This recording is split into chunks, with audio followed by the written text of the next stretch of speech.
Hello Bloomington, I'm Mayor Tim Busse, and this is the Council Minute for the week of March 28th.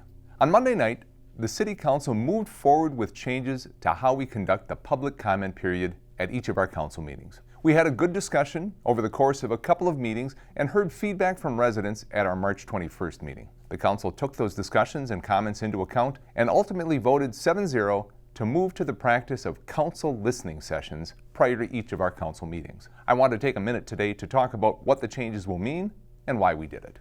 Over the past couple of years, the City of Bloomington and the City Council have put significant time, effort, and resources into our community engagement efforts.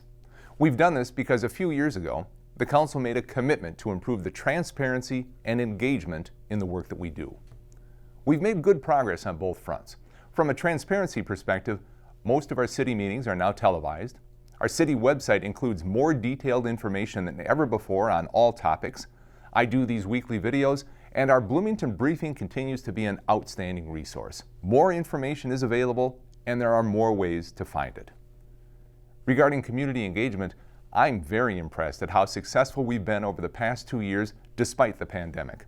Bloomington has an official Community Outreach and Engagement Division with staff members whose job it is to get out into the community and engage and connect with residents, and to build important connections between residents and our city staff. They have made deep inroads throughout the community. They've become masters at the art of virtual meetings and online engagement. We even have an official Bloomington engagement vehicle. It's named BEV. We have made authentic and robust community engagement a priority for the City of Bloomington. With that in mind, the way we do public comment period at City Council meetings, the way we have done it for as long as I have been on the Council, does not reflect authentic and robust community engagement. I have heard countless times from residents that our current practice of requiring people to stand before the Council at the podium, on camera, with people behind them in the chambers, is very intimidating. I've heard from residents that asking questions and having to wait a week to have those questions answered is frustrating. I know personally that it's often beyond frustrating to sit there and know that our rules of procedure don't allow any back and forth between the Council and residents. We can do better. In addition to making the practice more welcoming and useful, we need to do it in a way that encourages greater participation and engagement. I looked at Council meeting minutes from the past 2 years, and I tracked participation in the public comment period. 60 meetings from March of 2020 to March of 2022.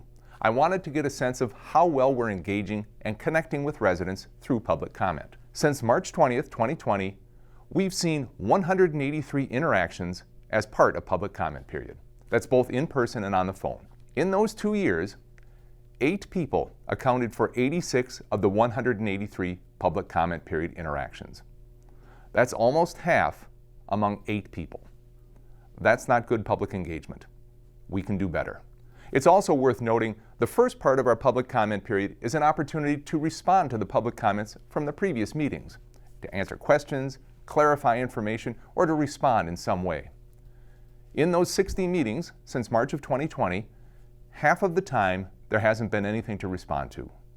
So half of the time, the Council simply sat there and listened to someone make a speech. There was no engagement, no interaction, no need for a thoughtful response or reply. That's not good public engagement. We can do better. So on Monday night, the Council decided to try a different path.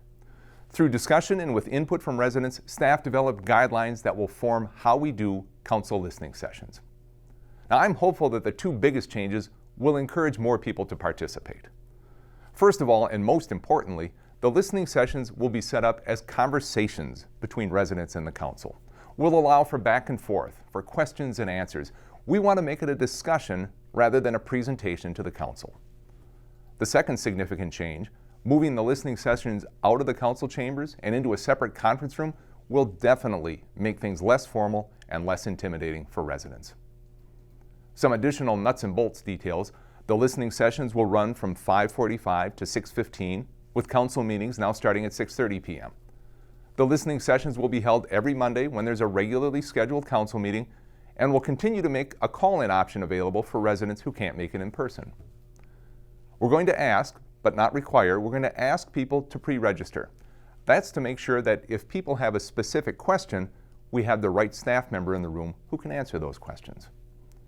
We'll do an audio recording of the listening session, minutes will be taken, and later at the council meeting, we'll do a brief report out of what went on in the listening session. And like every other Bloomington meeting, ADA accommodation will be made available upon request. Finally, the City Council agreed that it's important to review how well the changes work. We'll reevaluate the listening sessions no later than this December to determine if they're helping improve public engagement. Also on Monday night, the Council approved a memorandum of understanding with Bird Rides Incorporated that will allow Bird to launch their e-scooter sharing service in the city of Bloomington. So what is a Bird scooter? Bird scooters are two-wheeled electric scooters that people can rent and ride. They're pretty common in downtown areas, around campuses, and in tourist or destination areas like along the lakefront in Duluth or along the river in Hastings. The idea is that the scooters can be rented for pleasure or for transportation. Think Uber or Lyft, but as a scooter. In fact, the company was founded by a former Uber and Lyft executive who grew up in Appleton, Wisconsin. Back in July of 2020, the City Council amended the city code to allow shared mobility vehicles like scooters or bicycles or cars in certain areas of the city. The council limited the deployment to the South Loop, the Penn American District, and the Normandale Lake Development District, primarily because of the density in those areas and because of existing transit options. The Memorandum of Understanding allows for up to 250 scooters to be deployed in Bloomington and allows the use of the scooters in city rights of way. It also provides specific details on items like where they can be parked, safety requirements, and steps that will be followed if there are parking complaints. This is the first shared mobility arrangement in Bloomington, and the use of the scooters will be limited to the 3 districts that I described earlier. And yes, they will be limited. Geofencing technology will make sure that the scooters will not physically work outside of the prescribed areas, so they won't be zipping through most neighborhoods. Bird hopes to have the scooters out in the field by mid-April. Hopefully it will be spring by then. And finally, on Monday night, I was proud to read a proclamation declaring the week of April 4th through the 10th as Public Health Week in the city of Bloomington. The theme for Public Health Week is Public Health is Where You Are, which calls out the fact that a person's health status in Bloomington can differ drastically by zip code. This is because of differences in the built environment, environmental quality, access to healthy food, affordability of housing, and access to education and health care. After all the remarkable work our public health staff has done over the past 2 years, it honestly feels like we should declare a Public Health Month rather than just a week. At last week's State of the City event, we recognized and thanked our public health staff for their outstanding efforts. I'd like to share with you now a brief video highlighting the work of the Bloomington Public Health Division over the past 2 years. They always found a way to overcome. They always found a way to make things happen, to rally, to pull together, to do something.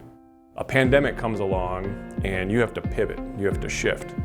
And you're now changing some of the ways you do your work, but it's still driven by that same drive of you got into public health to help people and to improve the health and well-being of the community you serve. This was really new for all of us to be front and center with a spotlight on us. We had been the wizard behind the curtain most of the time. Everyone knew who we were and were constantly asking us questions. And then seeing clients and their loved ones losing their jobs and able to pay rent or even put a food on the table for their kids. As we're getting questions, concerns, challenges, we're connecting people to resources. We're connecting them to the answers for authoritative, evidence-based, science-driven public health information. Always kind of like tell my clients that, hey, I'm here with you. I'm going through the same thing, but we're here together.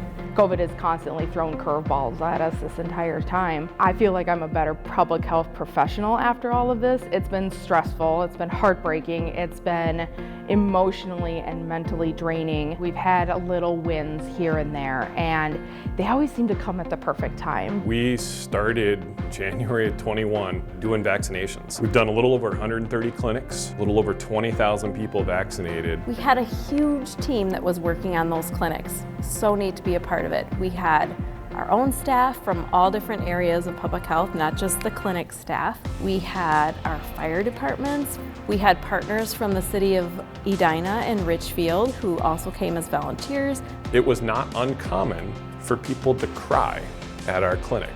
and just that sheer emotion of, I just got something that's going to protect me. When things happened, they did their regular work and they did this, doing events to build well-being and connections in communities that were isolated, whether it was some of our older adults or some of our families with young kids. I designed the original layout for the Mall of America vaccine site. The state oftentimes would call on local public health and be like, we have the resource, but you know your community. You have continued to exceed expectations. Everything that we've asked for local public health to do, you have risen to those challenges and exceeded it. Continue to keep moving forward with that grace, humility, and kindness.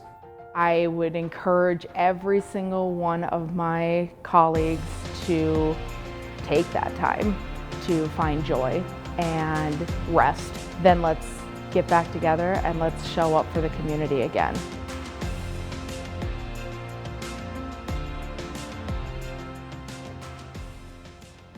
That will do it for this week's Council Minute. Thanks much for joining me. Until next time, stay safe, Bloomington.